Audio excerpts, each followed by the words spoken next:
Turning now to the arts, and the spectacular performance of La Traviata was the centerpiece of this year's Masada Opera Festival.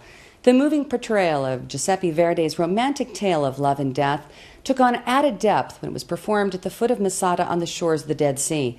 I was among those lucky enough to attend the performance.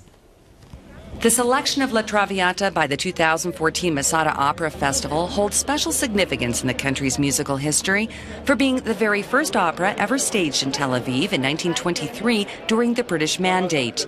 The six-day festival included period costumes and sets adorned with a myriad of sparkling colored lights, live animals, and a vast cast.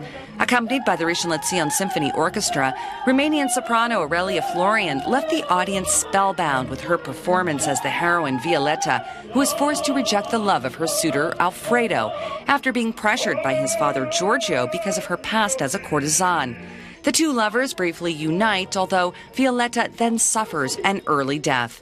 The mountain is one of the most meaningful sites in Israel, and it provided a dramatic backdrop for the ambitious production. It's also the site of King Herod's winter palace between 37 to 31 BCE, and where hundreds of Jewish rebels committed mass suicide in 73 CE rather than fall slaves to the Romans.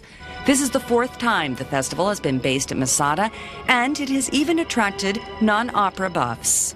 Don't have a tradition for opera in Israel, so the people that come here are mostly people that are not used to opera. Some of them, even maybe most of them, are people that see opera for the first time in their life. So you have to make it very accessible to them.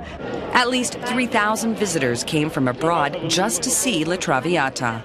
This event is only 3 or 4 years old, and at the beginning we had only a few hundreds. Now we are talking about 1,000. This is like we achieved our target, and we are going to continue and invest in promoting this kind of events, because I think now the customer is very sophisticated. They look for the special experience, not just to come over and to visit the place. And I think this kind of events give them the reason to come to Israel.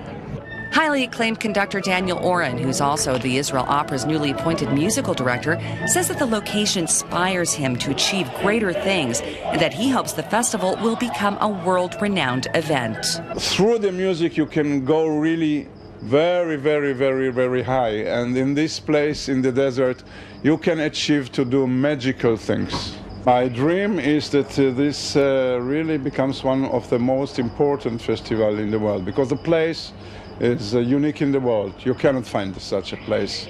Following Nabucco, Aida, Carmen, and now La Traviata, it is indeed good news that the Israel Opera has firm plans for further festivals at Masada for the next 3 years. Bravo! This is Erin Viner for IBA News. It was beautiful. Well.